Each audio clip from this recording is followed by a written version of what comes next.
আমার বোন আজকে নিখোঁজ করে গেছে জমির জন্য। আমার বাবার উপর অনেক অত্যাচার জুলুম করছে ফজিলা ব্রহ্মকুমারী দুজনে মিলে বাপকে। আমার বাবার আমরা খুব অসহায়, আমরা অসহায় মানুষ, আমরা খারাই দিছি, আমাদের মামলা নেয় না। শান্তি মতো খাইতে পারি নাই, রাত্রি এইবার বেচারি নেই। এখন স্বামী স্ত্রী হত্যা করে রোজিলা রোজিলা জামাই অনেক অত্যাচার করছে। বাবা বাবা দিছে সুরা ভাইকে বলেছে এমন অত্যাচার বাড়ি মানুষকে করে গেছে, কোনো শান্তি নাই নাই। আমার মনে বলে শান্তি কিসিটি খাবে তো এই নাই। আমার বাবা আমার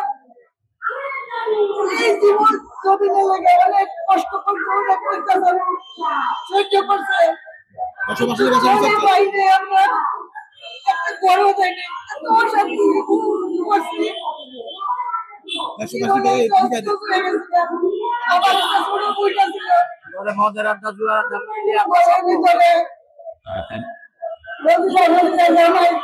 মানুষ বসাইতো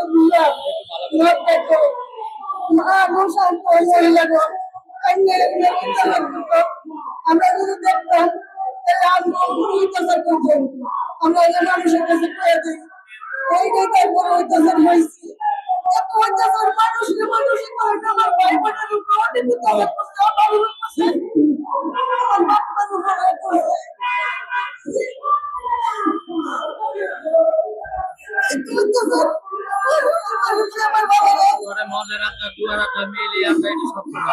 আমি আজকে প্রেসক্লাবের সামনে দাঁড়াইছি, আমি দেশবাসীর কাছে বিচার চাই। আমার বাপের প্রকৃত সম্পত্তি ফজিলা খাতুন, বাবার নাম হুকুম আলী, আর বাবার নাম হুকুম আলী, স্বামীরা জমিতে বাবদ করে নিয়ে গেছে। এখন আমি 2010 সালে জমির ব্যাপারে মামলা দিচ্ছি ল্যান্ড সার্ভে করে। এখনো আমি ল্যান্ড সার্ভে করে যাই আসি, আজকে 16 বছর যাইতেছি আসতেছি, আমি এখনো বিচার পাইনি। আমি আশা করি আমি ন্যায় বিচার পাবো।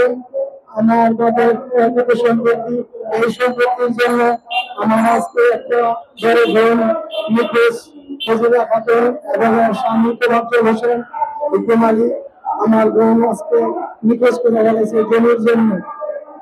আমরা এর বিচার চাই দেশবাসীর কাছে যে আমার জমি, আমার বাবার, আমরা খুব অসহায়, আমরা অসহায় মানুষ, এলাকায় কোনো বিচার পাই নাই।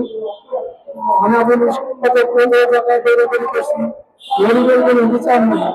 বিচার থাকলে আজকে আমাদের এই 16 বছর আমার পেটে যাইতে হতে হবে। আমি এলাকার চেয়ারম্যানের কাছে গেছি, এলাকার মুরব্বীদের কাছে গেছি বিচারের জন্য, তারা আমার বিচার করা নাই। তারা টাকা পয়সা খাওয়া হুজুরের কাছ থেকে কথা বলে আমার কোনো বিচার করে না।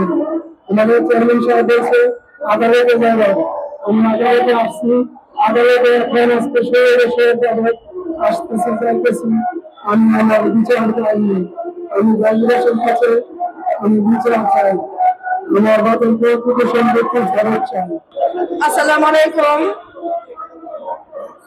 দেশবাসীর কাছে আমার একটা আবেদন, আমার বাবার কিনা জমি ফজিলা খাতুন জোর করে দখল করে বসবাস করতেছে। আমার দাদা দাদি অনেক ছোট সময় আমার বাবার রাইখা মারা গেছে। আমার বাবা এতিম ছিলেন, আমার বাবার উপর অনেক অত্যাচার জুলুম করছে ফজিলা ব্রহ্মকুমারী দুজনে মিলে বাপকে এবং ওনার স্বামী। আমার বাবা এই অত্যাচারে নির্যাতিত হয়ে অল্প বয়সে মারা গেছে। আমার মার উপর এরকম জুলুম করছে, আমার মা অল্প বয়সে মারা গেছে।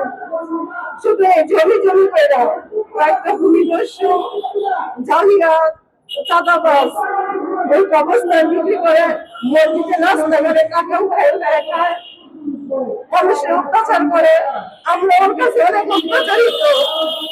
আমার বাবার দুনিয়া দিচ্ছে, আমার বাবার অত্যাচার করে দুনিয়া ছাড়া করছে। এখন আমাদের কিনা জায়গা আমার বাবার জায়গায় আমার বাবার কাছে আবার বিক্রি করছে। এখন আমাদের বিচার চাই। 16 বছর যাবত মামলা করছি, কিন্তু আইনি আদালতে ঘুরতেছি, কোনো বিচার এখনো পাইতেছি। আশায় আশায় এই দিনটা যাচ্ছে। কাছারিতে দৌড়াদৌড়ি করতেছি, ও এখনো ক্ষমতা দেখায়, নানান রকমের কথা বলে। জমি মামলাকালীন জমি বিক্রি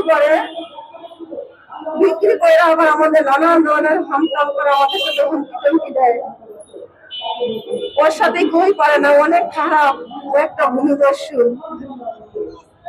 ওর ব্যবহারও ভালো না, ও মানুষের সাথে খারাপ ব্যবহার করে। ওরকম একটা জালিয়া মুনাফেক অনুমত মহিলা আমার মনে হয় দ্বিতীয় আর কেউ নাই। ওনাকে মহিলা বলাই যায় না, মহিলা নামে উনি কলঙ্ক।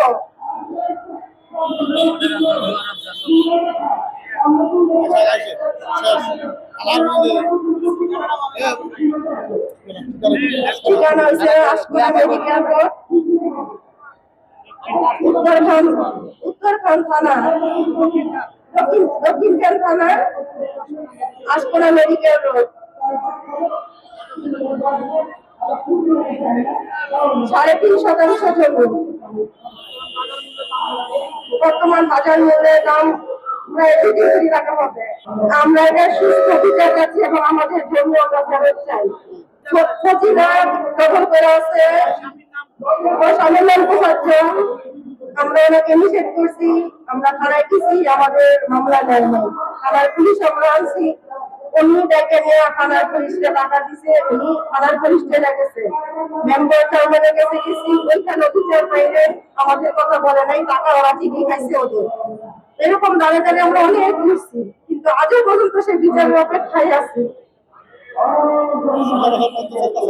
16 বছর ধরে মামলা চলতেছে, আদালতে দাঁড়ায় ঘুরতেছি, দেখি আল্লাহ কি করে।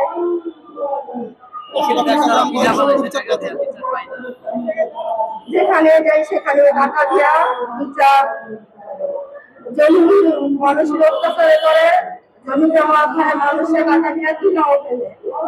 আমরা কোন জায়গায় গেলে ও টাকা দিয়া অবৈধ টাকা আমার বাবার জমি মানুষের কাছে বিক্রি করে। আমরা নিষেধ করতে গেলে আমাদের উপরে হামলা করে।